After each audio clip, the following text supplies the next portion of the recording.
Anak-anak, pernahkah kamu berkemah dan membuat api unggun? Api unggun yang kamu nyalakan dapat menghangatkan badanmu dan teman-temanmu yang mengelilingi api unggun. Badan terasa hangat ketika berada di dekat api unggun karena panas dari api unggun dapat berpindah ke badanmu.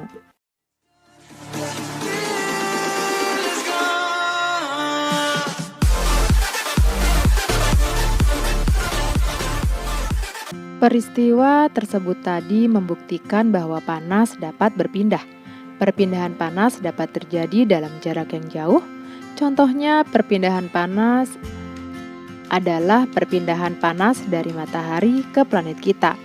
Jarak antara matahari dengan planet bumi kira-kira 152.100.000 kilometer. Akan tetapi, panas matahari dapat mencapai bumi dan kita dapat merasakannya. Kali ini kita akan belajar tentang perpindahan panas. Proses perpindahan panas terjadi dari benda dengan suhu tinggi ke benda yang bersuhu lebih rendah. Panas dapat berpindah melalui 3 cara, yaitu konduksi, konveksi, dan radiasi. Konduksi merupakan proses perpindahan panas melalui zat perantara. Dalam proses ini, yang berpindah hanya energinya, sedangkan zat perantara atau pengantarnya tidak ikut berpindah. Dengan demikian, konduksi adalah proses perpindahan panas atau kalor melalui zat perantara tanpa disertai perpindahan zat perantaranya.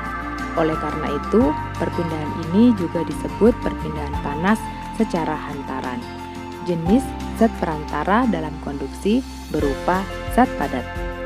Perpindahan panas secara konduksi dapat dijumpai pada kegiatan berikut. Saat membuat teh atau kopi panas.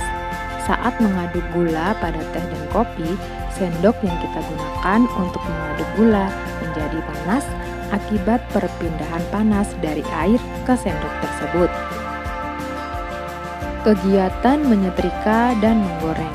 Pada saat menyetrika baju, energi panas berpindah secara konduksi dari setrika ke baju melalui alas setrika yang terbuat dari logam.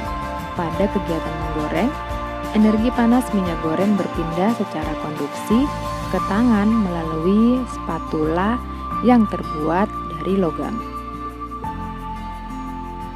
Lalu, apa itu perpindahan panas secara konveksi?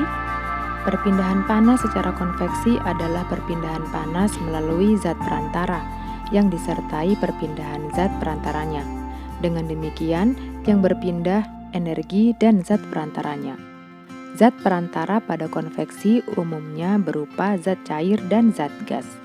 Zat cair dan gas akan memuai saat menerima kalor atau panas. Ketika memuai, baik zat cair maupun zat gas akan menjadi lebih ringan sehingga akan bergerak ke atas. Ketika ke atas, posisinya akan digantikan oleh molekul yang lebih berat sehingga terjadi pergerakan molekul.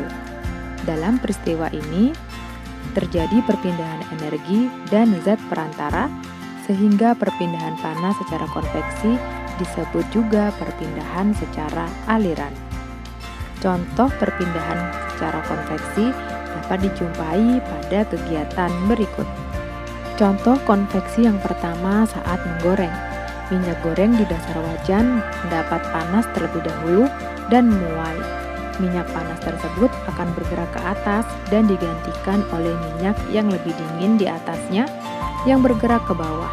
Begitu seterusnya sehingga terjadi proses pergerakan minyak goreng di dalam wajan.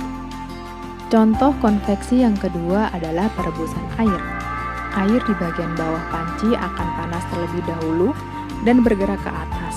Posisinya akan digantikan air di atasnya yang suhunya lebih dingin. Air yang lebih dingin akan bergerak ke bawah sehingga tercipta aliran air di dalam panci. Contoh berikut adalah pada proses terjadinya angin darat dan angin laut. Angin darat terjadi saat malam hari. Pada malam hari, daratan lebih cepat dingin daripada lautan karena melepaskan panasnya. Sebaliknya, lautan masih hangat hangat sehingga udara di atas laut bersuhu lebih tinggi. Akibatnya, udara di atas laut akan bergerak ke atas dan posisinya digantikan udara dingin dari daratan. Aliran udara dari darat ke laut ini disebut angin darat. Sementara itu, angin laut terjadi saat siang hari. Pada siang hari, daratan lebih cepat panas daripada lautan karena menerima panas matahari. Akibatnya, udara di atas daratan akan bergerak ke atas dan posisinya digantikan oleh udara dingin dari laut. Aliran udara dari laut ke darat ini disebut angin laut.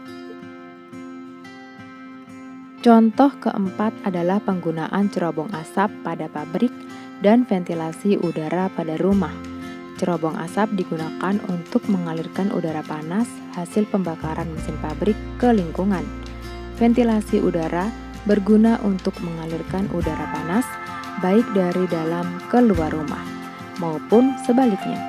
Dengan adanya ventilasi, sirkulasi udara berjalan lancar sehingga ruangan menjadi tetap nyaman.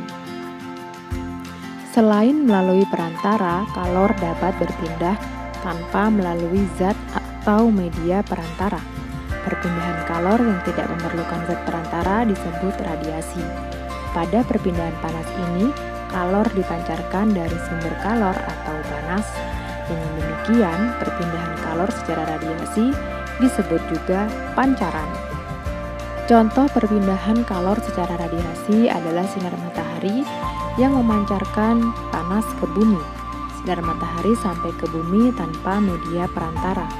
Bukti adanya kalor atau panas yang berpindah dari matahari ke bumi yaitu badan terasa hangat saat terkena sinar matahari, baju yang basah dijemur menjadi kering, dan bahan gerabah menjadi kering setelah dijemur.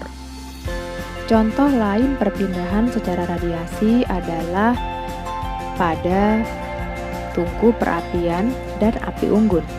Panas dari tungku perapian dan api unggun memancar ke lingkungan sekitarnya. Orang-orang yang duduk di dekat tungku perapian atau di dekat api unggun akan merasakan hangat. Peristiwa tersebut menjadi bukti bahwa tubuh menerima kalor atau panas dari tungku perapian atau api unggun tersebut. Jumlah radiasi baik yang diserap maupun dipantulkan tergantung warna benda. Benda berwarna gelap merupakan penyerap radiasi yang paling baik. Benda gelap menyerap lebih banyak radiasi daripada memantulkannya. Sebaliknya, benda terang akan lebih banyak memantulkan radiasi daripada menyerapnya. Oleh karena itu, pada siang hari sebaiknya mengenakan pakaian berwarna terang. Tujuannya untuk mengurangi penyerapan sinar matahari sehingga badan tidak terlalu gerah. Pada malam hari, orang yang mengenakan pakaian gelap akan merasa lebih dingin daripada orang yang mengenakan pakaian terang. Rasa ini disebabkan pakaian gelap akan menyerap panas tubuh sehingga merasa dingin.